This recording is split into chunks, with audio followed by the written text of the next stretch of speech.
नमस्कार दोस्तों, आशा करता हूँ आप सभी बहुत अच्छे होंगे। मेरा नाम है अफसर कमाल और आप देख रहे हैं इजी लॉ।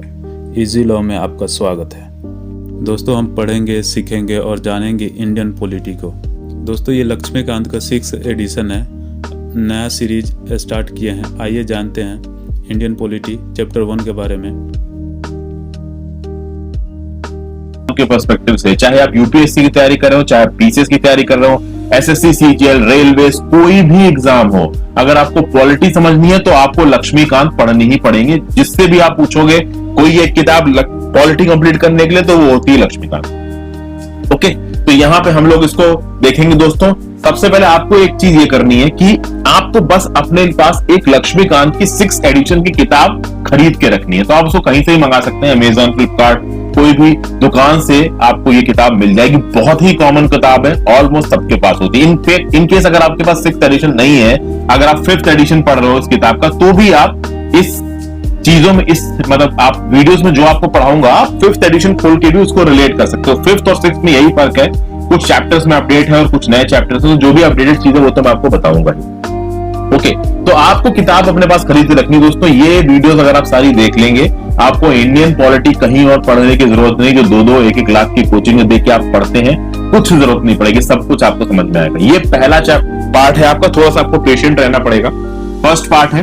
अब देखिए, जब फर्स्ट पार्ट में जो हम शुरुआत करेंगे, तो जो लक्ष्मीकांत की किताब का पार्ट 1 है, जिसका टाइटल है आपका कॉन्स्टिट्यूशनल फ्रेमवर्क।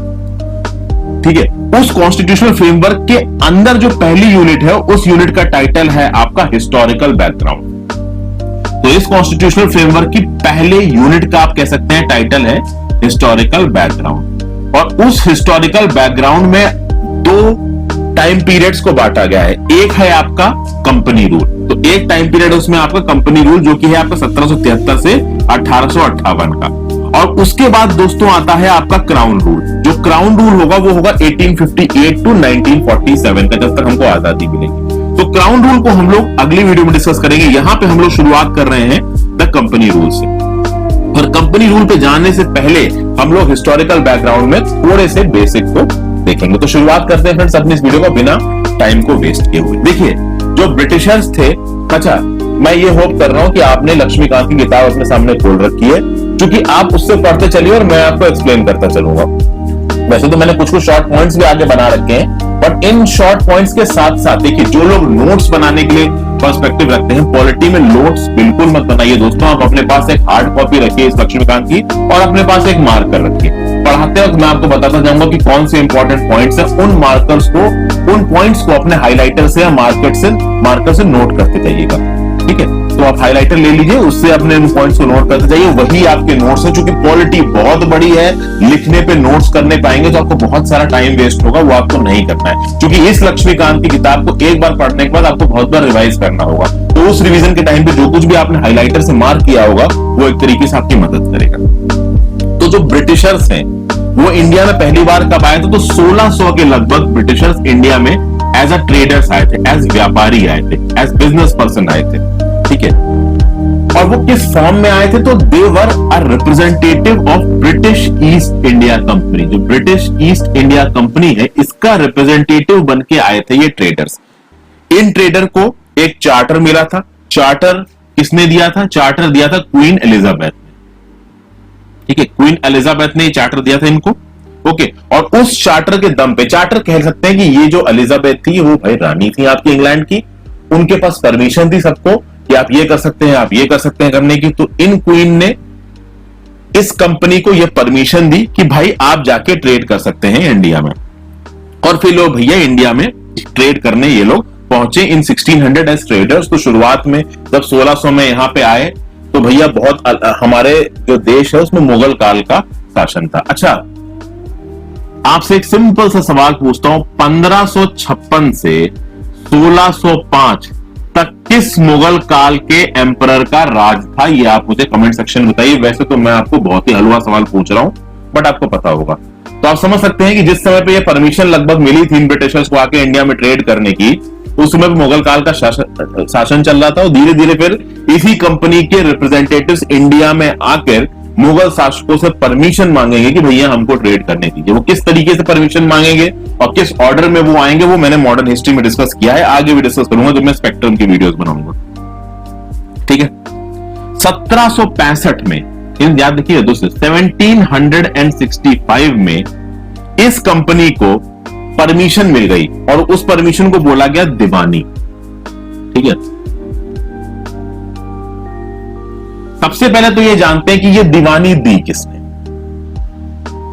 तो शाह आलम जो कि मुगल एम्परर थे, उन्होंने ये दीवानी दी थी, शाह आलम। और शाह आलम ने ये दीवानी दी क्यों? देखिए 1764 में, 1764 में हुआ था battle of Buxar. Battle of Buxar के बारे में आप जानना चाहते हैं तो मेरी मॉडर्न हिस्ट्री की प्लेलिस्ट में जाके आप बैटल ऑफ बक्सर की वीडियोस देख सकते हैं, या फिर यूट्यूब पे सर्च मार दीजिए बैटल ऑफ बक्सर हर्षित द्विवेदी, तो आपको वीडियोस मिल जाएगी। तो इस बैटल ऑफ बक्सर में मुगल एम्परर हार गए थे भाई, और आपकी ब्रिटिश ईस्ट इंडिया कंपनी जीत गई थी। तो जो ट्रीटी हुई थी उस ट्रीटी के टर्म्स में दीवानी देनी पड़ी शाह आलम को, किसे? ईस्ट इंडिया कंपनी को। ये दीवानी थी किसकी? ये दीवानी थी बंगाल की, बिहार की और उड़ीसा। तो बंगाल, बिहार और उड़ीसा बहुत बड़े आप कह सकते हैं कि एरिया के ऊपर दीवानी दी गई। अब ये है क्या? दीवानी है rights over revenue and civil justice. ध्यान दीजिएगा, rights over revenue and civil justice. Civil justice के ऊपर राइट और रेवेन्यू के ऊपर राइट। यहां पे देखिए क्रिमिनल जस्टिस नहीं है, बट क्रिमिनल जस्टिस तो चाहिए ही नहीं था। देखो ब्रिटिशर्स को चाहिए क्या था? ब्रिटिशर्स को चाहिए था राइट केवल एक चीज के ऊपर, वो था आपका रेवेन्यू। और जब रेवेन्यू के ऊपर राइट्स आएंगे मतलब पैसे के ऊपर राइट्स आएंगे। और रेवेन्यू के ऊपर राइट का मतलब क्या है कि देखो बिहार, बंगाल और उड़ीसा के इलाकों में जो कुछ भी फार्मिंग हो रही थी उस पर टैक्सेस लगाने की ताकत आपकी ब्रिटिश ईस्ट इंडिया कंपनी को दे दी गई। यानी रेवेन्यू से रिलेटेड सारी ताकत आपकी ब्रिटिश ईस्ट इंडिया कंपनी को मिल गई बंगाल, बिहार और उड़ीसा में। और इससे सफर शुरू हुआ ब्रिटिश ईस्ट इंडिया का एज अ टेरिटोरियल पावर। अब एक पावर के रूप में उभरेगी ब्रिटिश ईस्ट इंडिया कंपनी।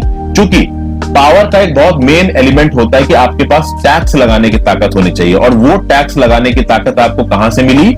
इस दीवानी से मिली जो कि शाह आलम ने दी ब्रिटिश ईस्ट इंडिया कंपनी को। सिविल जस्टिस की भी परमिशन दी गई थी इस दीवानी के अंदर में, क्रिमिनल जस्टिस की नहीं दी गई थी। पर उस समय पर क्रिमिनल जस्टिस ढूंढ भी नहीं रहते ये ब्रिटिशर्स। एक्चुअली में क्रिमिनल जस्टिस किसी को इंसाफ मिल रहा है नहीं मिल रहा है, इससे ब्रिटिश ईस्ट इंडिया कंपनी को कोई लेना देना नहीं था। उनको लेना देना बस इस बात से था कि उनको पैसा मिले, और पैसा उनको रेवेन्यू राइट से मिलेगा, और ये रेवेन्यू राइट इनको इस दीवानी के थ्रू मिल गए थे। फिर अब धीरे धीरे टाइम बढ़ेगा, 1858 आएगा और 1858 में हो जाएगी सफॉय म्यूटनी।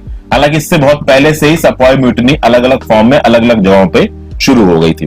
ओके, सफॉय म्यूटनी के चक्कर में तगड़ा बवाल हो गया। फर्स्ट वॉर ऑफ इंडिपेंडेंस या फर्स्ट रिवोल्ट ऑफ इंडिपेंडेंस जिसे कहा जाता है, इसकी बहुत अलग अलग डेफिनेशन दे रखी है अलग अलग हिस्टोरियंस ने। उसके चलते ईस्ट इंडिया कंपनी को पूरी तरीके से हटा दिया गया और ब्रिटिश क्राउन ने डायरेक्ट कंट्रोल ले लिया इंडिया का। अब ब्रिटिश कंट्रोल जो क्राउन था वो सीधे सीधे अपने ऑफिसर्स के थ्रू इंडिया को गवर्न कर रहा था, और ये ब्रिटिश क्राउन का रूल चलेगा 1947 तक। अब सफॉय म्यूटनी के बहुत सारे डायरेक्ट और इनडायरेक्ट रीजंस थे। एक रीजन तो ये था कि भैया जो डलहौजी थे वो एनेक्स करते चले जा रहे थे अलग अलग कॉलोनीज को। फिर बहुत सारे रिलीजियस सेंटिमेंट्स को भी हर्ट किया गया था। फिर ये जो सोपॉयस जिनकी बंदूक के दम पे ये ब्रिटिश ईस्ट इंडिया कंपनी और ब्रिटिशर्स रूल कर रहे थे इंडिया के ऊपर, उनको भी उन्होंने नाराज कर दिया था। तो ऐसे बहुत सी वजहें थी जिसकी वजह से रिवॉल्ट हुआ, तो उनको हम बाद में देखेंगे। फिर जब हमारा देश आजाद हुआ, यहाँ पे बस एक ब्रीफ ओवरव्यू हो रहा है, वो आप लक्ष्मीकांत में पढ़िए, वहां पे भी आपको मिलेगा। तो जब हमारा देश आजाद हुआ तो भैया एक संविधान की जरूरत हुई, एक कॉन्स्टिट्यूशन की जरूरत पड़ी। उस कॉन्स्टिट्यूशन को ड्राफ्ट करने के लिए कमेटी बैठी। इस कॉन्स्टिट्यूएंट असेंबली को बनाया गया 1946 में। ओके, तो कॉन्स्टिट्यूशन को बनाने के लिए कॉन्स्टिट्यूएंट असेंबली बनाई गई 1946 में, और फाइनली जो हमारा कॉन्स्टिट्यूशन फोर्स में आया वो आया 26 जनवरी 1950 को हमारा कॉन्स्टिट्यूशन फोर्स में आया। बहुत सारे जो प्रोविजंस थे वो पहले ही फोर्स में आ चुके थे, उनको हम लोग समय समय पे जब जरूरत होगा तब देखेंगे। अब हमको यहां पे समझना है, देखिए फ्रेंड्स, इंडियन कॉन्स्टिट्यूशन बना, उस इंडियन कॉन्स्टिट्यूशन के बनने में बैकग्राउंड में बहुत सारी चीजें हुई थी। उस बैकग्राउंड में जो चीजें हुई थी जिन्होंने हमारे देश के गवर्नमेंट का, हमारे देश के एडमिनिस्ट्रेशन के लीगल फ्रेमवर्क को एक शेप दिया है। तो ये जो लीगल फ्रेमवर्क बना था हमारे संविधान का वो एकदम से नहीं बन गया। तो उससे पहले ऐसी बहुत सारी चीजें हुई थी, बहुत सारे इवेंट्स हुए थे जिनको समझना जरूरी है। कुछ इवेंट आपके कंपनी रूल के दौरान हुए और ईस्ट इंडिया कंपनी का रूल आप कह सकते हो कि 1773 से 1858 के बीच में, ईस्ट इंडिया कंपनी का रूल तो पहले से ही है, बट 1773 से 1858 के बीच में जो चीजें हुई हैं उनको हम लोग इस वीडियो में देखेंगे, और वो चीजें जो कि क्राउन रूल के दौरान हुई उनको हम लोग नेक्स्ट वीडियो में देखेंगे। वो किस इवेंट्स की बात हो रही है, 1858 से 1947 तक के। तो हम वो इवेंट्स को देख रहे हैं जो कि 1773 से 1858 में हुए और आप कह सकते हो जिन्होंने एक लीगल फ्रेमवर्क को बनाने में मदद की है। हुआ ये कि देखिए जो कुछ भी हो रहा था धीरे धीरे हो रहा था। एक एक्ट आता था, उसके बाद एक और एक्ट आता था, उसके बाद एक और एक्ट आता था, पहले रेगुलेशंस आए, फिर एक्ट आए, सब में थोड़े इंप्रूवमेंट थे और फाइनली उन सारे इंप्रूवमेंट्स को इनकॉर्पोरेट किया गया हमारे संविधान में, जो कि फोर्स में कब आया, 26 जनवरी 1950 को। अब सबसे पहले बात करेंगे किसकी, रेगुलेटिंग एक्ट ऑफ 1773 की। रेगुलेटिंग एक्ट ऑफ 1773 की इंपॉर्टेंस क्या है? सबसे पहली इंपॉर्टेंस रेगुलेटिंग एक्ट ऑफ 1773 की यह है कि भैया this was the first step, ये पहला कदम था ब्रिटिश हुकूमत का, ब्रिटिश सरकार का, जिससे कि ईस्ट इंडिया कंपनी के अफेयर्स को कंट्रोल किया जा सके और ईस्ट इंडिया कंपनी के ऊपर थोड़ी नकेल, थोड़ी लगाम लगाई जा सके, उसके फंक्शंस को रेगुलेट किया जा सके। देखिए क्वीन एलिजाबेथ ने ईस्ट इंडिया कंपनी को यह परमिशन दी थी कि आप जाके वहां पे ट्रेड कर सकते, तो उसको ट्रेडिंग की परमिशन मिली थी। पर चूंकि ईस्ट इंडिया कंपनी यहां पे अपने आप को धीरे धीरे एज अ टेरिटोरियल पावर और पॉलिटिकल पावर बढ़ाने की कोशिश कर रही थी और ईस्ट इंडिया कंपनी में पोस्टिंग्स के लिए भी भैया अच्छी खासी बोलियां लगती थी इंग्लैंड में। सब लोग चाहते थे कि भाई उनके बच्चे, जो इंग्लैंड की वेल्दी फैमिलीज थी ना, उनके बच्चों को इंडिया में पोस्टिंग मिले। तो ब्रिटिश गवर्नमेंट के लिए जो इंडिया था एक बहुत प्राइज्ड पोजीशन था, एक बड़ी कीमती सी जगह थी। तो ऑब्वियस सी बात है, और ब्रिटिश गवर्नमेंट को इंडिया में रिप्रेजेंट कौन कर रहा था? तो ब्रिटिश गवर्नमेंट को इंडिया में रिप्रेजेंट कर रही थी ब्रिटिश ईस्ट इंडिया कंपनी, ठीक है। और इसीलिए ये पहली कोशिश थी कि ब्रिटिश गवर्नमेंट थोड़ा बहुत कंट्रोल करे ईस्ट इंडिया कंपनी को। दूसरा, पहली बार ब्रिटिश ईस्ट इंडिया कंपनी के पॉलिटिकल फंक्शंस को और एडमिनिस्ट्रेटिव फंक्शंस को एक शेप दिया गया। ध्यान दीजिए, political functions and administrative functions. अब पॉलिटिकल फंक्शंस और एडमिनिस्ट्रेटिव फंक्शंस को शेप कैसे दिया है? देखिए एडमिनिस्ट्रेटिव फंक्शंस किस तरीके से, आप ये समझिए कि एक कलेक्टर है, एक डिस्ट्रिक्ट कलेक्टर है, और डिस्ट्रिक्ट कलेक्टर का काम क्या है? डिस्ट्रिक्ट कलेक्टर का काम यह है कि उस डिस्ट्रिक्ट में जो कुछ भी हो रहा है उसको मैनेज करना। मैं आज के कंटेक्स्ट में आपको समझाने की कोशिश कर रहा हूं, लेकिन आज की डेट में जो डिस्ट्रिक्ट कलेक्टर है वो पॉलिटिकल काम नहीं करते हैं। पॉलिटिकल काम क्या होता है कि भैया वहां पे होना क्या है इस चीज को डिसाइड करना। जो स्टेट लेजिस्लेचर होता है स्टेट के लिए, और जो सेंट्रल लेजिस्लेचर लोकसभा होती है हमारी सेंटर के लिए, वो लोग क्या करते हैं? वो लोग बनाते हैं नियम। इन नियमों को इंप्लीमेंट करने की जिम्मेदारी दी जाती है एडमिनिस्ट्रेशन को, लोगों को, जिसमें कलेक्टर्स हैं और उनके नीचे बहुत सारे लोग काम करते हैं। तो ईस्ट इंडिया कंपनी दोनों कैपेसिटी में काम कर रही थी। पहली बात, ईस्ट इंडिया कंपनी नियम भी बना रही थी, दूसरी बात उन नियमों को इंप्लीमेंट भी ईस्ट इंडिया कंपनी कर रही थी। तो यहां पे रेगुलेटिंग एक्ट ऑफ 1773 के थ्रू ब्रिटिश गवर्नमेंट ने बोला नहीं भैया, आपकी ये दोनों एक्टिविटीज अलग है। नियम बनाना अलग है, जो आपकी पॉलिटिकल एक्टिविटीज है वो अलग है, और एडमिनिस्टर करना अलग है, आपके एडमिनिस्ट्रेटिव फंक्शन अलग है। इस चीज की बात करी। और दूसरी बात, इंडिया का जो एडमिनिस्ट्रेशन है वो सेंट्रलाइज तरीके से हो, इसकी बात करी। सेंट्रलाइज तरीके से कैसे होगा? देखिए भैया, गवर्नर बॉम्बे का अलग था, मद्रास का अलग था, बॉम्बे का अलग था। तो एक सेंट्रल तरीके से इस एडमिनिस्ट्रेशन को किया जाए, क्योंकि ब्रिटिश सरकार ने सोचा कि हम अपना किसी एक आदमी को वहां भेजेंगे और वो एक आदमी सबसे इंपॉर्टेंट होगा उस एडमिनिस्ट्रेशन में, वही एक आदमी हमको रिपोर्ट करेगा। कुछ इस तरीके का दिमाग लगा रहे थे जो इंग्लैंड में लोग बैठे थे। तो अब हम देख लेते हैं रेगुलेटिंग एक्ट ऑफ 1773 से हुआ क्या। सबसे पहले तो रेगुलेटिंग एक्ट ऑफ 1773 में जो गवर्नर ऑफ बंगाल था उसको उपाधि दी गवर्नर जनरल ऑफ बंगाल की, ठीक है। और गवर्नर जनरल ऑफ बंगाल के लिए एक एग्जीक्यूटिव काउंसिल बनाई जिसमें 4 मेंबर्स थे। एग्जीक्यूटिव काउंसिल बनाई जिसमें 4 मेंबर्स थे, और इन 4 मेंबर्स का काम क्या था? देखिए, गवर्नर जनरल ऑफ बंगाल हो गई बहुत बड़ी पोस्ट, ठीक है। अब वो एक अकेला आदमी तो सब कुछ कर नहीं सकता, तो उसको हेल्प करने के लिए कुछ लोग चाहिए, तो वो लोग बैठेंगे इस एग्जीक्यूटिव काउंसिल में, और ये लोग होंगे 4। और बहुत सारे डिसीजंस के लिए शुरुआत में इस गवर्नर जनरल ऑफ बंगाल को सबसे सलाह मशवरा करने के बाद ही डिसीजन लेना पड़ेगा। तो गवर्नर जनरल ऑफ बंगाल बनाई और फिर उसकी एक काउंसिल बनाई। उस काउंसिल में 4 लोग थे जो इस गवर्नर जनरल ऑफ बंगाल की मदद करेंगे। जो पहला गवर्नर जनरल बना उसका नाम था Lord Warren Hastings. Lord Warren Hastings, ठीक है। जो चीज भी आपको इंपॉर्टेंट लगे उसको मार्कर से, उसको हाइलाइटर से मार्क करते चलिए अपनी किताब में। हर चीज को मार्क मत करिएगा, सिर्फ इंपॉर्टेंट पॉइंट्स मार्क करिए। जैसे कि लॉर्ड वैरन हेस्टिंग्स पे आप एक हाइलाइटर चला सकते हैं। फिर अब जैसा कि मैंने आपको पहले बताया कि यहां पे जो ब्रिटिश हुकूमत है वो एक सेंट्रलाइज्ड एडमिनिस्ट्रेशन करने की कोशिश कर रही है। तो सेंट्रलाइज्ड एडमिनिस्ट्रेशन में किसी एक आदमी को आपको ताकत देनी पड़ेगी। तो वो ताकत किसे दी गई? वो ताकत दी गई गवर्नर जनरल ऑफ बंगाल को। कैसे? कि गवर्नर ऑफ बंगाल को बना दिया गया गवर्नर जनरल ऑफ बंगाल, और इस गवर्नर जनरल ऑफ बंगाल को दे दी गई ताकत। कैसे ताकत दी गई? कि भाई जो गवर्नर होगा बॉम्बे प्रेसिडेंसी का और जो गवर्नर होगा मद्रास प्रेसिडेंसी का, वो रिपोर्ट करेगा गवर्नर जनरल ऑफ बंगाल को। तो he will be reporting to governor general of Bengal. पहले जो 3 प्रेसिडेंसी थी वो एक दूसरे से इंडिपेंडेंट थी, और ये तीनों प्रेसिडेंसी बहुत इंपॉर्टेंट थी। बंगाल प्रेसिडेंसी भी इंपॉर्टेंट थी, मद्रास प्रेसिडेंसी भी इंपॉर्टेंट थी, और आपकी बॉम्बे प्रेसिडेंसी भी इंपॉर्टेंट थी। और तीनों प्रेसिडेंसी आपस में इंडिपेंडेंट थी। इनके जो गवर्नर थे वो इंडिपेंडेंट डिसीजन लिया करते थे तीनों प्रेसिडेंसीज के लिए। इसीलिए आप देखोगे कई बार जब हम मराठा से ट्रीटी की बात करेंगे तो एक प्रेसिडेंसी के द्वारा साइन की गई ट्रीटी बाद में जो ये बंगाल का गवर्नर जनरल है वो नहीं मानेगा। उसको हम बाद में डिस्कस करेंगे, उसको यहां लेके नहीं आते। तो जो बॉम्बे का गवर्नर होगा अब, और जो मद्रास का गवर्नर होगा, भाई वो अब इस गवर्नर जनरल ऑफ बंगाल को करेगा रिपोर्ट, ठीक है। लेकिन बहुत सारी ताकतें नहीं छीनी गई। अभी भी गवर्नर ऑफ बॉम्बे और गवर्नर ऑफ मद्रास के पास कुछ ताकतें थी, बट वो इंफीरियर हो गया था गवर्नर जनरल ऑफ बंगाल से।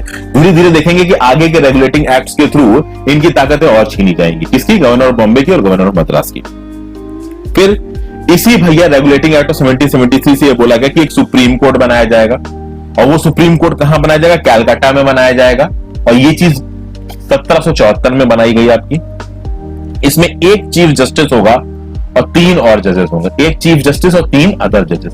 आपसे सवाल यह है कि इसके पहले चीफ जस्टिस कौन अपॉइंट हुए थे सुप्रीम कोर्ट के? उनका नाम आप नीचे कमेंट सेक्शन में बताइए।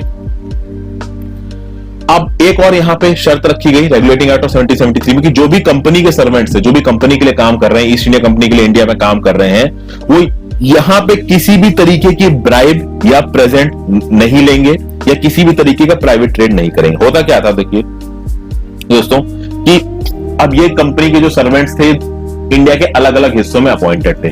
जहां जहां भी अपॉइंटेड थे वहां के लोकल राजा रजवाड़े हुआ करते थे। वो राजा रजवाड़े इनको अक्सर कर भाई अलग अलग तरीके के शानो शौकत प्रोवाइड करते थे, इनको पैसा देते थे, इनकी सर्विस में बहुत सारा नौकर भेजा करते थे। तो इस तरीके की चीजें इन कंपनी सर्वेंट्स को दी जाती थी, और इन कंपनी सर्वेंट्स की लाइफ बहुत ज्यादा लग्जूरियस थी। तो जो सेंट्रलाइज्ड गवर्नमेंट ब्रिटेन में बैठी थी उसको ये लगा कि भाई ये कंपनी सर्वेंट्स को इतनी ज्यादा लग्जरी जो मिल रही है उसके चक्कर में ये अपना काम ठीक से कर नहीं रहे हैं और पूरी तरीके से ब्रिटिश हुकूमत के हक्के में काम नहीं कर रहे हैं। तो यहां पे इनके ऊपर एक बैन लगा दिया कि भाई आप किसी भी तरीके का कोई गिफ्ट नहीं लेंगे, किसी भी तरीके की कोई रिश्वत नहीं लेंगे, और आप प्राइवेट ट्रेड में भी इंगेज नहीं करेंगे। प्राइवेट ट्रेड मतलब कि आप अपना खुद का कोई बिजनेस वहां नहीं चला सकते। क्योंकि आप एक सिविल सर्वेंट हैं, ब्रिटिश गवर्नमेंट के नौकर हैं, तो आप गवर्नमेंट सर्वेंट, और एज अ गवर्नमेंट सर्वेंट आप खुद का कोई छोटा मोटा पेटी ट्रेड या बिजनेस नहीं चला सकते। इस चीजों से रोक दिया गया इनको। उसके बाद फाइनली फ्रेंड्स, ब्रिटिश हुकूमत का जो कंट्रोल था वो कोर्ट ऑफ डायरेक्टर्स पे बढ़ाया गया। कैसे बढ़ाया गया? इस कोर्ट ऑफ डायरेक्टर्स से कहा गया कि आप रेवेन्यू मैटर्स में, सिविल मैटर्स में और मिलिट्री मैटर्स में अपनी रिपोर्ट ब्रिटिश हुकूमत के पास सबमिट करिए। सबसे पहले तो समझना पड़ेगा कि भाई कोर्ट ऑफ डायरेक्टर्स क्या है। देखिए, कोर्ट ऑफ डायरेक्टर्स एक ऐसी बॉडी थी जो कि आप कह सकते हैं governing body of east India company. कोई भी ऑर्गेनाइजेशन होता है, उस ऑर्गेनाइजेशन में कुछ लीडर्स होते हैं जो उस ऑर्गेनाइजेशन को लीड करते हैं। ईस्ट इंडिया कंपनी के लीडर्स ये कोर्ट ऑफ डायरेक्टर्स थे। ये court of directors east India company से रिलेटेड सारे इंपॉर्टेंट डिसीजंस लेते थे, और ये कोर्ट ऑफ डायरेक्टर्स बैठते थे लंदन में, ये इंडिया में नहीं थे। तो ये लंदन में बैठ के सारे important decisions British East India company से रिलेटेड लेते थे, और यही कोर्ट ऑफ डायरेक्टर्स अलग अलग कंपनी सर्वेंट्स की पोस्टिंग करते थे इंडिया में। तो जो ब्रिटेन के रईस लोग थे, जब भी उनको अपने बच्चों की पोस्टिंग करानी होती थी, वो इनके पास सिफारिशें लेके जाते थे कोर्ट ऑफ डायरेक्टर्स के पास कि मेरे बच्चे को आप इंडिया पोस्टिंग दे दीजिए। क्योंकि इंडिया पोस्टिंग बहुत प्राइस पोजीशन था, बड़े पैसे कमा के बच्चा आएगा, तो इसलिए कोर्ट ऑफ डायरेक्टर्स के पास जाते थे सिफारिश करने के लिए लोग। तो शुरू में तो court of directors autonomously function करता था। तो भाई बहुत सारे लोगों की बात मानता होगा कोर्ट ऑफ डायरेक्टर्स, बहुत सारे लोगों की बात नहीं मानता होगा। तो कुछ लोग कोर्ट ऑफ डायरेक्टर से नाराज भी होंगे। तो जब कोर्ट ऑफ डायरेक्टर से लोग नाराज थे तो उन्होंने ब्रिटिश गवर्नमेंट पे प्रेशर डाला। ब्रिटिश गवर्नमेंट ने कोर्ट ऑफ डायरेक्टर से कहा कि भैया आप रिप्रेजेंटेटिव हो ईस्ट इंडिया कंपनी के, इसलिए जो रेवेन्यू में आप काम कर रहे हैं उसकी एक रिपोर्ट जमा करिए ब्रिटिश हुकूमत को, जो सिविल मैटर्स में आप काम कर रहे हैं उसकी रिपोर्ट जमा करिए, जो मिलिट्री मैटर्स में काम कर रहे हैं उसकी रिपोर्ट जमा करिए। तो इतने तरीके से, जिस तरीके से भी ब्रिटिश ईस्ट इंडिया कंपनी काम कर रही थी, उसके ऊपर कंट्रोल कसने की कोशिश की गई रेगुलेटिंग एक्ट ऑफ 1773 के थ्रू। आगे बात आते हैं भैया अमेंडिंग एक्ट ऑफ 1781। देखिए ये बोला गया कि रेगुलेटिंग एक्ट ऑफ 1773 में है कुछ खामियां, उन खामियों को हटाना है। तो उन खामियों को हटाने के लिए लेके आया गया अमेंडिंग एक्ट ऑफ 1781, जिसको सेटलमेंट एक्ट भी कहा जाता है, एक्ट ऑफ सेटलमेंट भी कहा जाता है। इसका मतलब इसमें क्या क्या चीजें चेंज की गई। सबसे पहले तो इस अमेंडिंग एक्ट ऑफ 1781 ने ज्यूरिसडिक्शन ऑफ सुप्रीम कोर्ट पे काफी इफेक्ट डाला। ज्यूरिसडिक्शन ऑफ सुप्रीम कोर्ट पे क्या क्या इफेक्ट डाला पहले तो ये देखते हैं। मैंने आपको बताया कि भाई गवर्नर जनरल ऑफ इंडिया था, basically actually governor of Bengal को यहां पे गवर्नर जनरल ऑफ इंडिया नहीं बोलना चाहिए, sorry for that. Governor of जो बंगाल है उसको गवर्नर जनरल ऑफ बंगाल बनाया। अब वो एक तरीके से इंडिया का ही गवर्नर जनरल होगा, क्योंकि बॉम्बे और मद्रास प्रेसिडेंसी वाले भी उसे रिपोर्ट कर रहे थे। तो ये गवर्नर जनरल प्लस इसकी जो काउंसिल थी, ध्यान दीजिएगा, गवर्नर जनरल प्लस इसकी काउंसिल, ये लोग ऑफिशियल कैपेसिटी में काम कर रहे थे। तो ऑफिशियल कैपेसिटी में अगर ये लोग कुछ काम करते हैं तो उस काम के ऊपर सुप्रीम कोर्ट का कोई भी ज्यूरिसडिक्शन नहीं होगा। सुप्रीम कोर्ट उस काम से रिलेटेड कुछ भी गवर्नर जनरल से या उसकी काउंसिल से नहीं पूछ सकती। कुछ ऐसा ही प्रेसिडेंट के केस में भी होता है दोस्तों, ठीक है ना। आपको पता है कि भाई काउंसिल ऑफ मिनिस्टर्स हमारे प्रेसिडेंट को, हमारे देश के राष्ट्रपति को कुछ एडवाइसेस देते हैं और उन एडवाइसेस के बेसिस पे राष्ट्रपति डिसीजंस लेता है, साइन करता है। तो उस राष्ट्रपति को उसकी ऑफिशियल कैपेसिटी में उसने जो कुछ भी किया है, या किसी स्टेट के गवर्नर को उसकी ऑफिशियल कैपेसिटी में जो कुछ किया है, कोई भी कोर्ट उससे सवाल नहीं पूछ सकती।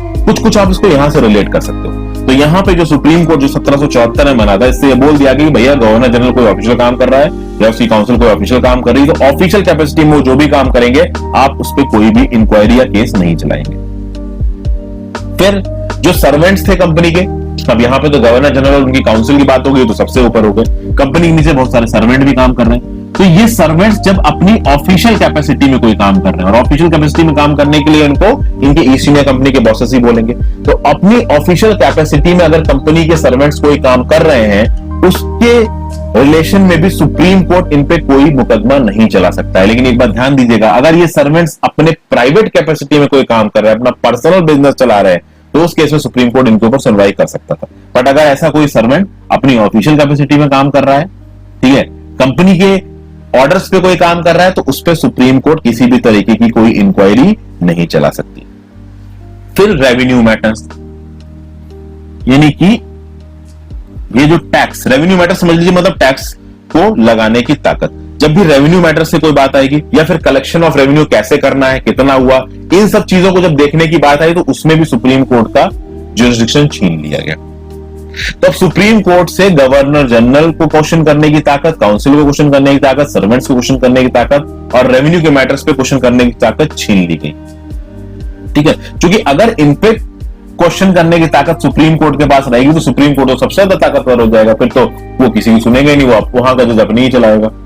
तो भाई रेवेन्यू कलेक्शन से रिलेटेड, रेवेन्यू से रिलेटेड किसी भी मैटर के ऊपर सुप्रीम कोर्ट का कोई भी जोर नहीं रह गया। लेकिन एक चीज और है, सुप्रीम कोर्ट के ऊपर कलकत्ता के रेजिडेंट्स के ऊपर पूरा जोर था। यानी कि ये कहा गया कि भैया कलकत्ता में अगर उसके पास कोई केस आता है इस चीज से रिलेटेड, मतलब नॉर्मल लोगों से रिलेटेड कोई कोर्स आता है, जैसे मान लीजिए हिंदू से रिलेटेड कोई केस आया सुप्रीम कोर्ट में, तो उसको हिंदू लॉ के हिसाब से सुप्रीम कोर्ट डिसाइड करेगा। मुस्लिम से रिलेटेड अगर कोई केस आता है सुप्रीम कोर्ट में, तो मुस्लिम लॉ के हिसाब से या मोहम्मदन लॉ के हिसाब से उस समय पे डिसीजन लेगा सुप्रीम कोर्ट। तो सुप्रीम कोर्ट की जो पावर थी, या फिर कह लीजिए जो सुप्रीम कोर्ट का ज्यूरिसडिक्शन था, it was applicable over all inhabitants of Calcutta. यानी उस कलकत्ता प्रेसिडेंसी में जितने भी लोग रह रहे थे उनके ऊपर सुप्रीम कोर्ट का ज्यूरिसडिक्शन था। और कोई हिंदू अगर अपनी प्रॉब्लम को लेकर लाता है, तो जो फैसला दिया जाएगा वो हिंदू लॉ के हिसाब से दिया जाएगा, मुस्लिम लेके आता है तो मोहम्मदन लॉ के हिसाब से दिया जाएगा। ओके, उसके बाद अब देखिए, ये तो सुप्रीम कोर्ट थी जो सेंट्रलाइज तरीके से काम कर रही थी, पर कैसे पहले कोर्टें नहीं थी? बिल्कुल थी भैया, बहुत कोर्टें थी। जैसे प्रोविंशियल कोर्ट्स थी, अलग अलग प्रोविंसेस में अपनी अपनी कोर्ट्स थी। तो अगर मान लीजिए प्रोविंशियल कोर्ट ने कोई डिसीजन दिया और उस डिसीजन के अगेंस्ट में कोई अपील है, अभी आज की डेट में क्या होता है दोस्तों, अगर डिस्ट्रिक्ट कोर्ट ने कोई डिसीजन दिया तो उसकी अपील कहां जाएगी? हाई कोर्ट में जाएगी। अगर हाई कोर्ट ने कोई डिसीजन दिया तो उसके अगेंस्ट अपील कहां जाएगी? सुप्रीम कोर्ट में जाएगी। सिंपल है। उसी तरीके से उस समय पे जब प्रोविंशियल कोर्ट्स ने कोई डिसीजन दिया तो शुरुआत में जब सुप्रीम कोर्ट बना तो कहा जाएगा कि भाई अपील जाएगी सुप्रीम कोर्ट के पास, लेकिन नहीं, अमेंडिंग एक्ट ऑफ 1781 ने इसको बदल दिया और बोला कि प्रोविंशियल कोर्ट अगर कोई डिसीजन देता है और उसके अगेंस्ट में कोई अपील फाइल होती है तो वो जाएगी सीधे गवर्नर जनरल इन काउंसिल के पास। वो गवर्नर जनरल इन काउंसिल के पास जाएगी, सुप्रीम कोर्ट के पास नहीं जाएगी। तो अपीलेट ज्यूरिसडिक्शन जो था वो चला गया आपका गवर्नर जनरल इन काउंसिल के पास, ना कि सुप्रीम कोर्ट के पास। और प्रोविंशियल कोर्ट्स और काउंसिल से रिलेटेड अगर कोई रेगुलेशन बनाना है, अगर कोई लॉ बनाना है, तो वो बनाने की ताकत भी गवर्नर जनरल इन काउंसिल के पास है। यानी गवर्नर जनरल प्लस उसकी जो 4 मेंबर की काउंसिल, उनके पास ये ताकत है कि वो प्रोविंशियल कोर्ट्स या काउंसिल से रिलेटेड कोई भी लॉ या रेगुलेशन बना सकते हैं। आगे भाई आते हैं पिट्स इंडिया एक्ट ऑफ 1784 पे। पिट्स इंडिया एक्ट ऑफ 1784 के बारे में बताइए। देखिए, सबसे पहली चीज बताता हूं कि इस पिट इंडिया एक्ट ऑफ 1784 को ब्रिटिश पार्लियामेंट में पहली बार इंट्रोड्यूस किया गया था विलियम पिट प्राइम मिनिस्टर के द्वारा। तो उस समय के जो प्राइम मिनिस्टर थे विलियम पिट, उन्होंने इस पिट्स इंडिया एक्ट को ब्रिटिश पार्लियामेंट में इंट्रोड्यूस किया था। अब यहां पे देखते हैं दोस्तों कि इस पिट्स इंडिया एक्ट से क्या हुआ। इस पिट्स इंडिया एक्ट से बहुत बड़ी चीज हुई है, बोर्ड ऑफ कंट्रोल बना, उसको मैं थोड़ी देर में आता हूं। सबसे पहली बात तो यह बोला गया कि भैया the commercial and political functions of the company should be distinguished. इनको सेपरेट करिए, इनको अलग करिए। यानी कि ये कंपनी कॉमर्शियल बेसिस पे भी काम कर रही है, यानी जो ट्रेड हो रहा है आपका ब्रिटेन के बीच में और इंडिया के बीच में, तो वो हो गया इसका कॉमर्शियल टर्म्स। दूसरा हो गया पॉलिटिकल फंक्शंस की भैया अब तो आप एक टेरिटोरियल पावर की तरह बढ़ के आगे आ रहे हो, आपको बहुत जगहों के रेवेन्यू कलेक्शन के राइट्स आ गए हैं, तो आप पॉलिटिकली भी फंक्शन कर रहे हो। तो लेकिन ये दोनों फंक्शंस अलग हैं।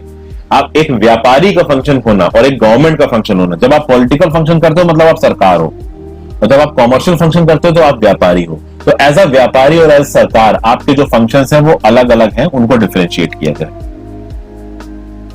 ठीक है। फिर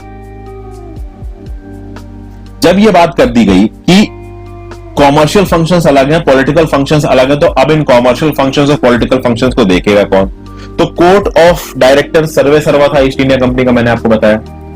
जो कॉमर्शियल फंक्शंस थे ईस्ट इंडिया कंपनी के वो तो रहे आपके कोर्ट ऑफ डायरेक्टर्स के पास। मैंने बताया था कोर्ट ऑफ डायरेक्टर्स आपका लंदन में बैठता है, लीडन हॉल स्ट्रीट में।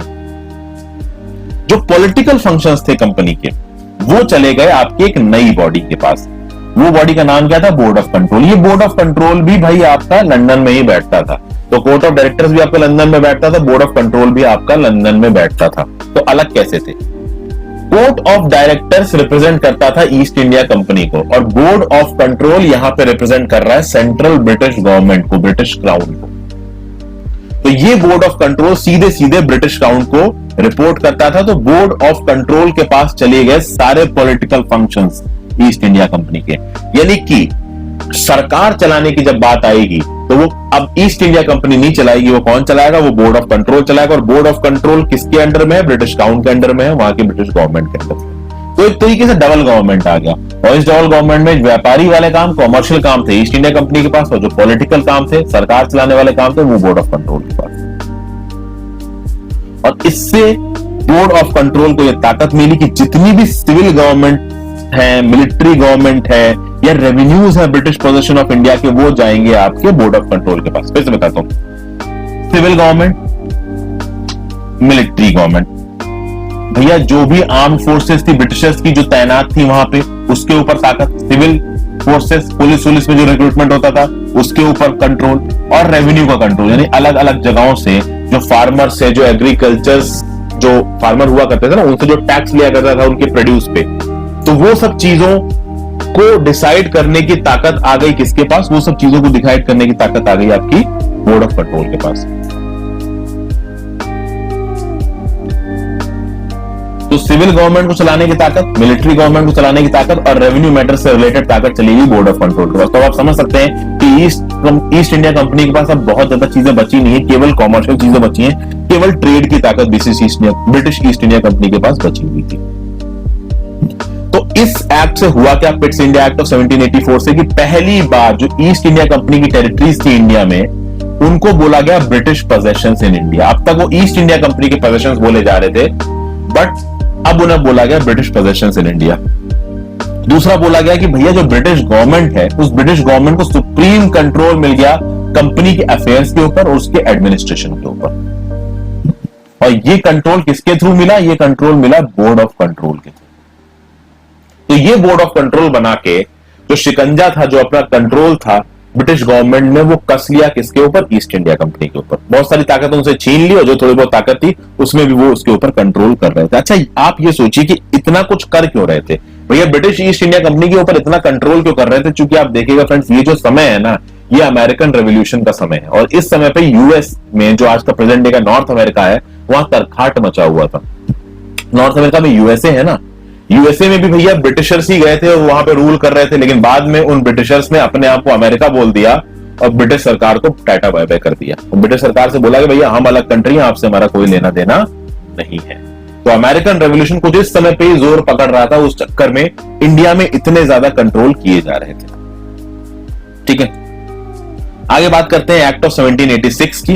एक्ट ऑफ 1786 के थ्रू, इससे पहले का जो एक्ट है 1784 को, उसको थोड़ा बहुत बदला गया है। क्या बदला गया? देखिए 1786 में लॉर्ड कॉर्नवालिस को गवर्नर जनरल ऑफ बंगाल बनाया गया।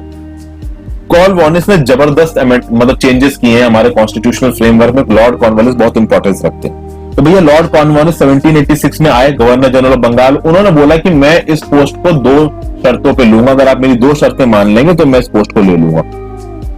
पहली शर्त लॉर्ड कॉर्नवालिस ने रखी कि कुछ केसेस में ये जो गवर्नर जनरल की जो काउंसिल है 4 मेंबर्स की, अगर इनकी परमिशन ना भी हो, अगर इनकी रजामंदी ना भी हो, तब भी मैं इस काउंसिल के डिसीजंस को ओवरराइड करके कुछ सर्टेन डिसीजंस लेना चाहूंगा। तो एक तरीके की वीटो पावर ले ली यहां पे लॉर्ड कॉर्नवालिस ने।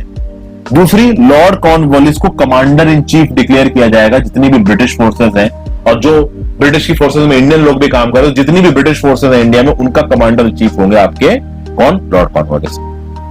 तो 1786 का ये जो एक्ट था, उसने इन 2 चीजों को चेंज किया कि कॉर्नवालिस जी को दी गई एक वीटो पावर, ताकि वो डिसीजन ऑफ द काउंसिल को ओवरराइड कर सके, वीटो कर सके, प्लस वही कमांडर इन चीफ होंगे।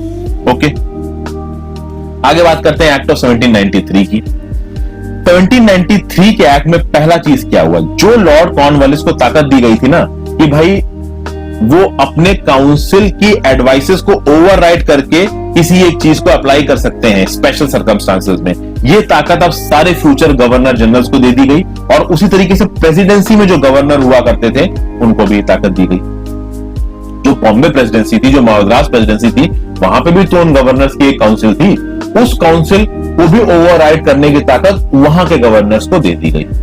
तो अब ये जो कॉर्नवालिस के लिए एक्सेप्शन किया गया था कि भैया आप इन काउंसिल ऑफ मेंबर्स के रिकमेंडेशंस को दरकिनार कर सकते हैं, ये ताकत आगे के सारे फ्यूचर गवर्नर जनरल्स को दे दी गई। फिर भैया एक चीज ये दी गई।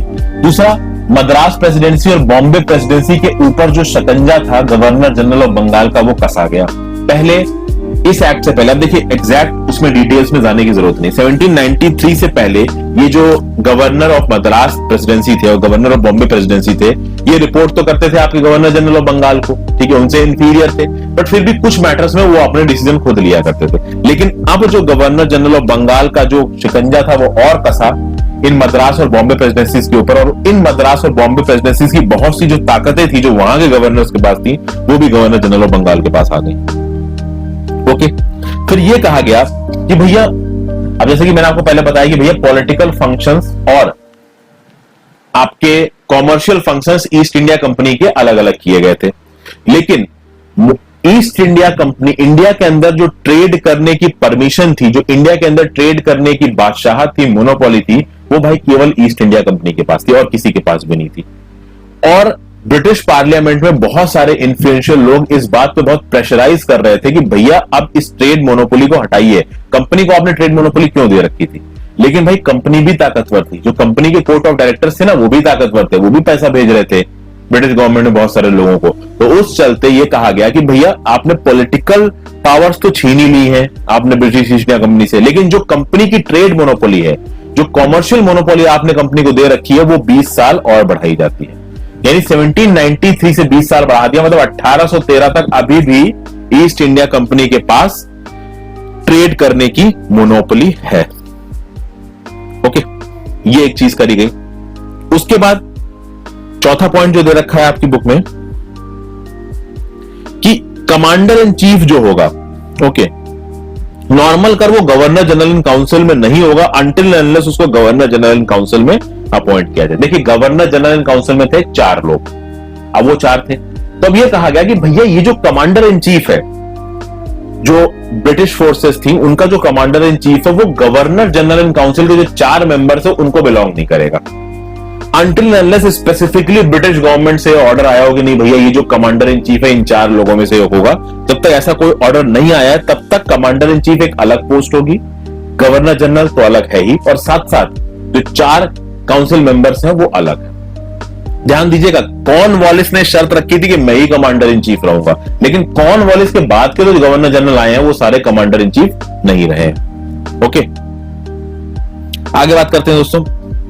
एक बहुत खतरनाक चीज ये हुई कि जो बोर्ड ऑफ कंट्रोल था, बोर्ड ऑफ कंट्रोल यानी कि जो ब्रिटिश क्राउन को रिप्रेजेंट कर रहा था, तो ये बोर्ड ऑफ कंट्रोल भी आपका ब्रिटेन में ही बैठता था।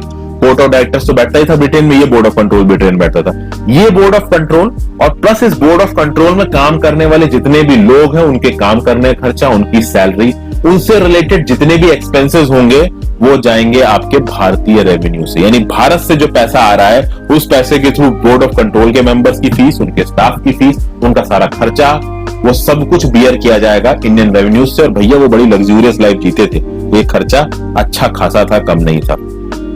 आगे बात करते हैं भाई चार्टर एक्ट ऑफ 1813 की। चार्टर एक्ट ऑफ 1813 ने क्या किया भैया, देखिए 1793 में तो 20 साल के लिए जो मोनोपोली थी, ट्रेड मोनोपोली थी, कॉमर्शियल मोनोपोली थी कंपनी की, वो कर दी गई थी एक्सटेंड। यहां पे जो भाई ट्रेड मोनोपोली थी कंपनी की उसको अबॉलिश कर दिया गया। Trade monopoly of company was abolished. कहा बोला गया कंपनी को भैया अब आपके पास ट्रेड की मोनोपोली नहीं है, बाकी लोग भी अब इंडिया आके धंधा करना चाहते हैं, बिजनेस करना चाहते हैं। ओके, तो जितने भी ब्रिटिश मर्चेंट थे वो सब अब इंडिया में आके अपना बिजनेस एस्टैब्लिश कर सकते हैं, ऐसा बोला ब्रिटिश सरकार ने। लेकिन 2 जगहों पे ब्रिटिश ईस्ट इंडिया कंपनी को मोनोपोली दी गई। पहली बात तो ब्रिटिश ईस्ट इंडिया कंपनी से कहा कि भाई चाय से रिलेटेड जो भी ट्रेड है उसके ऊपर आपकी मोनोपोली है। दूसरा, चाइना से जो भी ट्रेड होगा उसके ऊपर आपकी मोनोपोली। इन सब के अलावा हर चीज में ब्रिटिश मर्चेंट इंडिया में आ सकते हैं, यहां रह के ट्रेड कर सकते हैं। ठीक है, फिर अगली चीज क्या हुई कि भैया ये बोला गया कि जो ब्रिटिश क्राउन है वही सोवरेन है और ब्रिटिश क्राउन ही मालिक है कंपनी की सारी टेरिटरीज का। यानी कि एक बार इस चीज को और असर्ट किया गया, ये जो east India company east India company east India company करते रहते हैं ना लोग इंडिया में, ईस्ट इंडिया कंपनी मालिक नहीं है। इस ईस्ट इंडिया कंपनी की भी मालिक, इस ईस्ट इंडिया कंपनी की बाप है ब्रिटिश गवर्नमेंट। यानी कि ये जो ब्रिटिश क्राउन है, ये जो ब्रिटेन का राजा है या रानी है, यही मालिक है हर चीज का। ये ईस्ट इंडिया कंपनी तो बस उस ब्रिटिश क्राउन की नौकर है। इस चीज को फिर से एक बार असर्ट किया गया ताकि सबको यह पता चले कि यहां पे असली राजा, असली मालिक कौन है। ओके, एक और चीज कही कि भैया क्रिश्चियन मिशनरीज से बोला गया कि आप इंडिया में आके अपने धर्म का प्रचार कर सकते हैं। ठीक है, तो आप इंडिया आइए, अपनी चीजों को इंडिया के लोगों को सिखाइए और लोगों को एनलाइटन करके आप अपने धर्म का प्रचार आके इंडिया में करिए। ये कोशिश की गई। तो भैया ये क्रिश्चियन मिशनरीज आ गए और उन्होंने बहुत हद तक क्रिश्चियनिटी को इंडिया में फैलाने की कोशिश की। और उस चक्कर में एक ये भी रीजन बना कि 1858 का जो रिवॉल्ट हुआ, लोगों को ये लगा कि जबरदस्ती दूसरी थॉट्स, दूसरी थिंकिंग, दूसरी पढ़ाइयां हमारे ऊपर थोपी जा रही हैं। इस चक्कर ये भी एक रीजन बना 1858 के रिवॉल्ट का। ओके, फिर भैया ये बात की गई कि जो ब्रिटिश टेरिटरीज हैं, वो जगह है, मतलब इंडिया के ऊपर ब्रिटिशर्स का जो राज है, उसमें भैया वेस्टर्न एजुकेशन को फैलाइए। यानी जो कुछ भी पढ़ाई लिखाई हो रही है उसमें लोगों को वेस्टर्न एजुकेशन पढ़ने की, कह सकते हैं कि सहूलियत दी जाए कि वो वेस्टर्न एजुकेशन को पढ़ सके। यानी कि इन लोगों ने इस बात पे जोर नहीं दिया कि आप वर्नाकुलर टीचिंग्स को पढ़िए, वर्नाकुलर लैंग्वेज को पढ़िए, जो आपका खुद का कल्चर उसको पढ़िए। उस कल्चर को तो उन्होंने सीधे दरकिनार किया, कहा भैया वेस्टर्न एजुकेशन। और जब वेस्टर्न एजुकेशन आप पढ़ेंगे तो आप वेस्टर्न कल्चर पढ़ोगे, ये चीज बोली गई। और उस समय पे एक और चीजें हुई कि लोकल गवर्नमेंट्स को बोला गया कि आप लोगों पे टैक्स लगा सकते हो, और इस टैक्स को कलेक्ट करके आप ऑब्वियसली अपने जो लोकल लेवल पे जो थोड़ा बहुत काम होते हैं, जैसे इरिगेशन का काम हो गया और जो छोटे मोटे चीजें बनानी हो गई, वो आप कर सकते हो। देखिए क्या होता है ना, उस समय के जो किसान थे, जो लोग थे, वो ऑलरेडी ही ब्रिटिशर्स के टैक्स के नीचे बुरी तरीके से दबे हुए थे, उनके ऊपर गुंजाइश नहीं थी कुछ करने की। तो ब्रिटिश गवर्नमेंट के ऊपर भी थोड़ा ये प्रेशर पड़ा कि भैया हम लोग वेलफेयर में तो कुछ कर ही नहीं रहे हैं, बस अपने काम के लिए पैसा खींचे जा रहे हैं। तो ब्रिटिशर्स ने कहा कि एक मास्टर गेम खेलते हैं, ये जो लोकल गवर्नमेंट हमने बना रखी है ना, और इन लोकल गवर्नमेंट्स के पास बाय द वे कोई ताकत वाकत नहीं थी, बस इनके पास इतना ही था कि अपने लिए छोटे मोटे टैंक बना लिए, इरिगेशन की चीज कर ली। रियल में इनके पास लोकल गवर्नमेंट्स के पास कोई ताकत नहीं थी, बट इनसे बोला गया कि तुम लोकल गवर्नमेंट से बोला गया कि आप अपने एरियाज में टैक्स को इंपोज कर सकते हो। अब ये लोकल गवर्नमेंट्स क्या टैक्स इंपोज करेंगी जब ऑलरेडी ब्रिटिश सरकार ने इतना टैक्स लगा रखा है। और इन लोकल गवर्नमेंट से कहा गया कि आप टैक्स इंपोज करिए, और उस टैक्स से जो आए उसको आप अपने एजुकेशन में, आप अपने एग्रीकल्चर में, या फिर कोई टैंक वगैरह में, किसी भी चीज में आप खर्चा कर सकते हो। और अगर आपके यहाँ पे जो लोग हैं जिनके ऊपर आप टैक्स लगा रहे हो, अगर वो आपको टैक्स नहीं देते तो आप उनको दंडित भी कर सकते हो, सजा भी दे सकते हो। ठीक है, वो मरे जिए, उससे ब्रिटिश सरकार को तो वैसे भी कोई लेना देना नहीं था। ठीक है,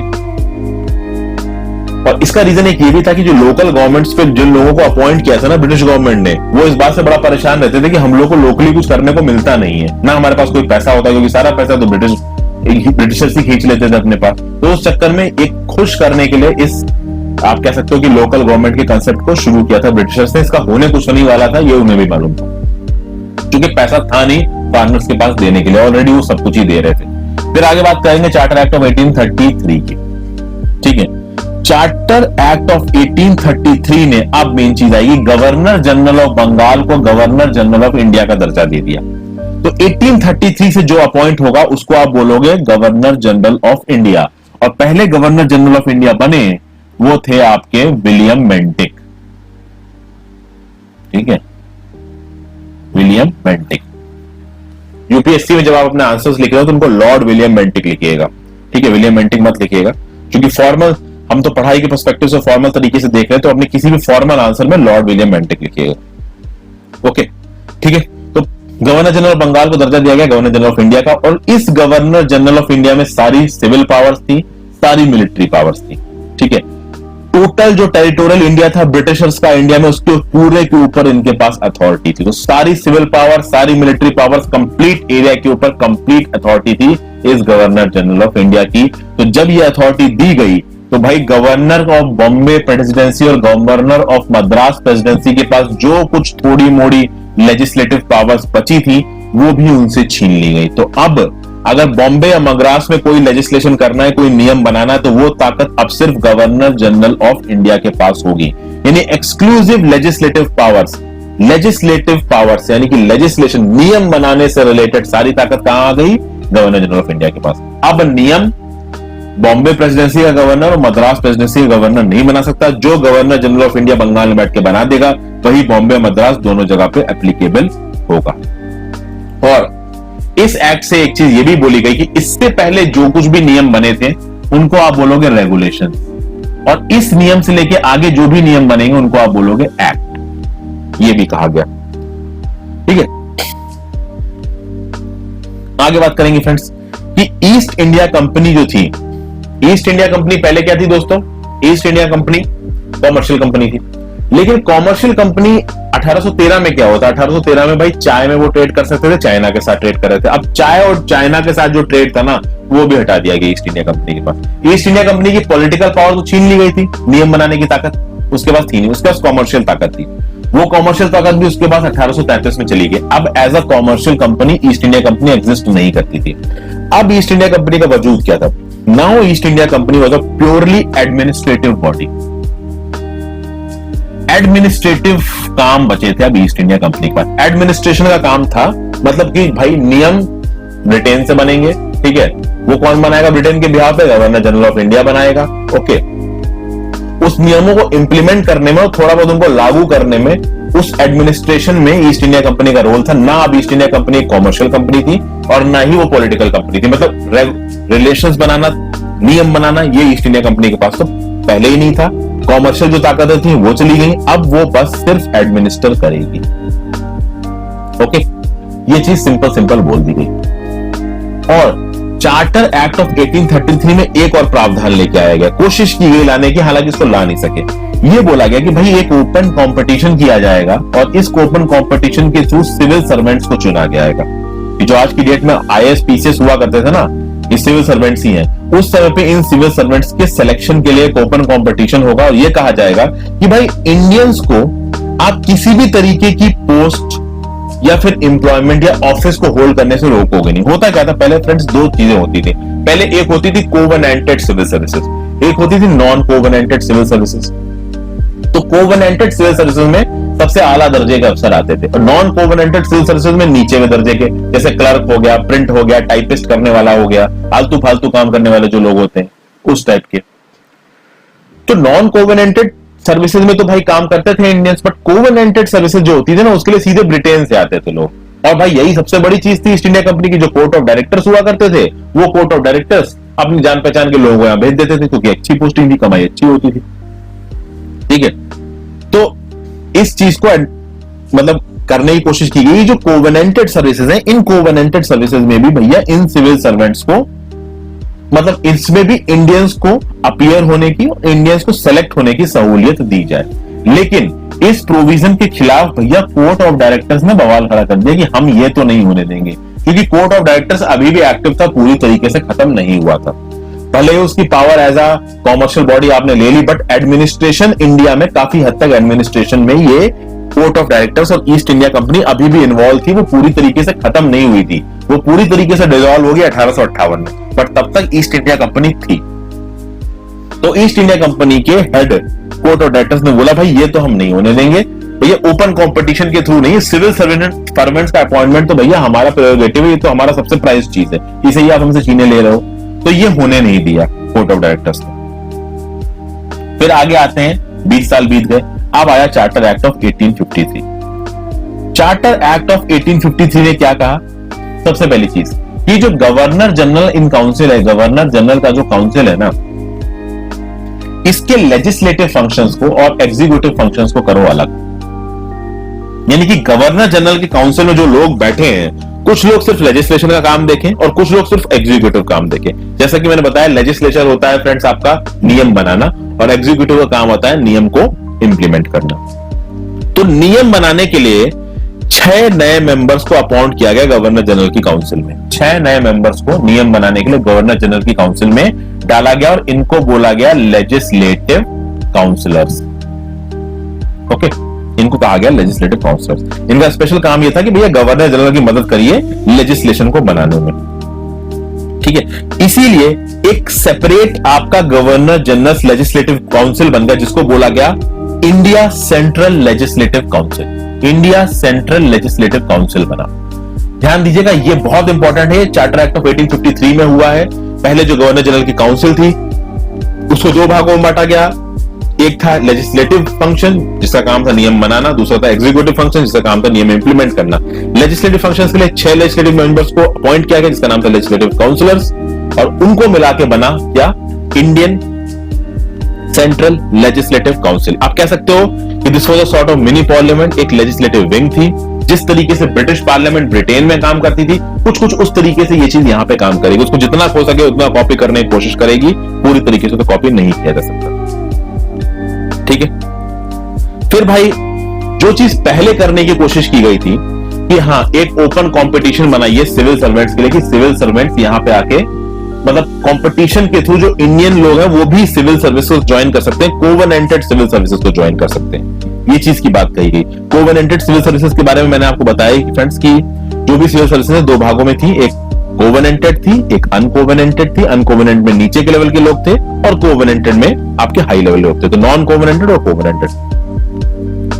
तो ये बोला गया कि भैया अब ये जो सिविल सर्विसेज की जो पोस्ट है वो ब्रिटिशर्स के साथ इंडियंस के लिए भी खुली हुई है। अब इंडियंस ये एग्जाम दे सकते हैं और अगर वो एग्जाम में सेलेक्ट हुए तो उनको भाई एक हायर दर्जे की पोस्ट पे भी बिठाया जा सकता है। इस तरीके की चीजों को बोला गया और इस चीज को इंप्लीमेंट करने के लिए एक कमिटी बनाई गई जिसका नाम था मैक्वेले कमिटी। इस मैक्वेले कमिटी को अपॉइंट किया गया 1854 में। सब कुछ मैं होप कर रहा हूं कि आप अपनी किताब में हाईलाइटर के थ्रू मार्क करते चल रहे हो। ओके, अब जब तक बात आई कंपनी की, तो देखिए कंपनी का रूल जो मैं यहां पे बोल रहा हूं, कंपनी का रूल मतलब कंपनी का एडमिनिस्ट्रेशन। कंपनी यहां पे एडमिनिस्टर कर रही थी, चीजों को एडमिनिस्टर कर रही थी, ठीक है। तो अब कंपनी के पास कॉमर्शियल रिक्वायरमेंट, जो उसकी मोनोपोली थी वो छीन ली गई थी। कंपनी से उसके पॉलिटिकल फंक्शंस छीन लिए गए थे। काफी हद तक इन चीजों को कंट्रोल कौन कर रहा था? बोर्ड ऑफ कंट्रोल कर रहा था यूके में बैठ के। कोर्ट ऑफ डायरेक्टर्स के पास ज्यादा ताकतें बनी नहीं थी, बट फिर भी कंपनी इंडिया में रह के जो भी कंपनी के सर्वेंट्स थे और कंपनी के बिहाफ पे जो रूल कर रहा था आपका गवर्नर जनरल, ठीक है, तो ये जो कंपनी थी ये एडमिनिस्ट्रेशन तो कर ही रही थी। तो आप कह सकते हो कि ये जो कंपनी का एडमिनिस्ट्रेशन था इसको इंडिया में आगे रहने की परमिशन दी गई, but this permission was without a timeline. क्योंकि प्रॉब्लम ये हो रही थी कि कोर्ट ऑफ डायरेक्टर्स और बोर्ड ऑफ कंट्रोल में हो रही थी बहुत सारी क्लैशेस। कोर्ट ऑफ डायरेक्टर जो कि कंपनी का हेड था वो ये बोल रहा था कि भैया हमारे हिसाब से काम नहीं हो रहा है, हमें और ताकत चाहिए। और जो बोर्ड ऑफ कंट्रोल था जो कि ब्रिटिश गवर्नमेंट का सीधा सीधा रिप्रेजेंटेटिव था, वो कह रहा था उल्टा कि नहीं भैया ये कंपनी को हटाओ।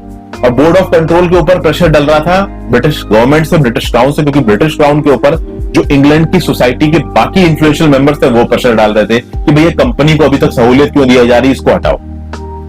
ओके, तो उस चक्कर में कंपनी के रूल को एक्सटेंड तो किया गया, लेकिन किसी टाइमलाइन के बिना एक्सटेंड किया गया।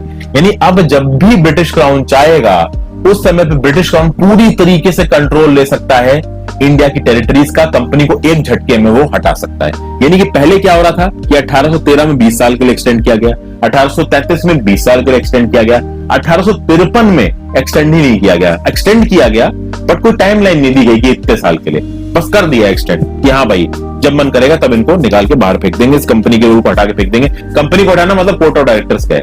आप कुल मिला के ये समझ लीजिए, कंपनी के जो सर्वेंट्स थे जो इंडिया में काम कर रहे थे उनको ऊपर से इंस्ट्रक्शंस कौन दे रहा था काम करने के लिए? कोर्ट ऑफ डायरेक्टर्स दे रहे थे। इन कोर्ट ऑफ डायरेक्टर्स की झड़प किससे हो रही थी? बोर्ड ऑफ कंट्रोल से हो रही थी। जो बैकग्राउंड में जो पॉलिटिक्स चल रही थी ना दोस्तों, ये इंग्लैंड में चल रही थी, लंदन में, और किन दो एंटिटीज के बीच में चल रही थी? एक बोर्ड ऑफ कंट्रोल के बीच में, कोर्ट ऑफ डायरेक्टर्स के बीच में। बोर्ड ऑफ कंट्रोल जो कि ब्रिटिश गवर्नमेंट के डायरेक्टली अंडर था, उनका यह बोलना था कि भैया कंपनी को हटाओ और हम राज में आते हैं। और बस कंपनी हटने वाली है। 1858 में एक चीज आई और कंपनी हट दी गई, उसमें हम थोड़ी देर में आते हैं। फिलहाल के लिए अभी 1853 में कंपनी के रूल को किया गया है एक्सटेंड कुछ समय के लिए, कितने समय के लिए ये नहीं बताया गया। ओके, अब आगे देखते हैं दोस्तों। पहली बार 1853 के चार्टर एक्ट के थ्रू कहा गया कि जो इंडियन सेंट्रल लेजिस्लेटिव काउंसिल है ना, उसमें थोड़ी बहुत लोकल रिप्रेजेंटेशन दी जाए। थोड़ी बहुत लोकल रिप्रेजेंटेशन मतलब कि जो यहां के, अब देखिए ध्यान दीजिएगा, इंडियन सेंट्रल लेजिस्लेटिव काउंसिल के बारे में हमने इससे पहले बात की, ठीक है। अब ये जो इंडियन सेंट्रल लेजिस्लेटिव काउंसिल थी, इसमें जो लोग आएंगे वो आएंगे कहां से? लंदन से आएंगे। तो ये बोला गया कि लंदन से आप इनको बुला रहे हो, ठीक है, थोड़ा बहुत तो यहां से भी लोगों को बुलाओ ना। तो जो 6 मेंबर्स आप अपॉइंट करोगे इंडियन सेंट्रल लेजिस्लेटिव काउंसिल में, एक काम करो, उन 6 मेंबर्स में से 4 मेंबर आप यहीं से अपॉइंट करो। और वो 4 मेंबर्स कहां से अपॉइंट होंगे? तो जो प्रोविंशियल गवर्नमेंट है मद्रास की, जो प्रोविंशियल गवर्नमेंट है बॉम्बे की, जो प्रोविंशियल गवर्नमेंट है बंगाल की, जो प्रोविंशियल गवर्नमेंट है आगरा की, इन सारी प्रोविंशियल गवर्नमेंट में से एक एक मेंबर उठा लो आप और इन 6 लोगों में अपॉइंट कर दो, और 2 लोग को जो आप बाहर से भेजते हो वो भेज दो। ये बात उठी। तो इंडियन सेंट्रल लेजिस्लेटिव काउंसिल भैया लेजिस्लेटिव काम करेगी, ये तो बना ही बना, ठीक है। और ये बोला गया कि जो 6 मेंबर्स नए आ रहे हैं इनमें से 4 मेंबर आप लोकली उठा लो। एक बात ध्यान दीजिएगा दोस्तों, ये जो गवर्नर जनरल की जो काउंसिल थी ना, ये पहले से एग्जिस्टेंस थी, कई सालों से एग्जिस्टेंस थी। इस काउंसिल के लेजिस्लेटिव और एग्जीक्यूटिव फंक्शंस को अलग किया गया इस एक्ट में, चार्टर एक्ट ऑफ 1853 में। और इस लेजिस्लेटिव फंक्शन के लिए यह बोला गया कि भैया 6 नए मेंबर्स आप अपॉइंट करो। और ये जो 6 नए मेंबर्स को अपॉइंट करने के लिए बोला गया, ये कहा गया कि इन 6 में से 4 आप लोकली उठाओ। तो एक उठा लो प्रोविंशियल गवर्नमेंट ऑफ मद्रास से, एक उठा लो प्रोविंशियल गवर्नमेंट ऑफ बॉम्बे से, एक उठा लो बंगाल से, एक उठा लो आगरा से। ये चीजें बोली गई। तो देखिए मैं यहां पे चल रहा हूं आपका इंडियन पॉलिटी की जो लक्ष्मीकांत है उसके हिसाब से। वैसे तो देखिए ये जो सारे एक्ट मैंने आपको बताया 1853 के, 1833 के, 1813 के, इसमें और बहुत सारी इंट्रिगेसीज हैं। ओके, लेकिन उन सारी इंट्रिकेसीज में ना जाके जितना कुछ आपका लक्ष्मीकांत दे रखा है उस हिसाब से मैं आगे लेके चल रहा हूं, ताकि आपकी जो बुक वाइज स्टडी है वो पूरी हो। बाकी जब हम हिस्ट्री में बुकें उठाएंगे तो वहां पे वो सारे कॉन्सेप्ट्स आपके क्लियर हो जाएंगे। तो आई होप ये चीजें आपको समझ में आ गई। फ्रेंड्स, अगली वीडियो में हम लोग क्राउन रूल से शुरुआत करेंगे।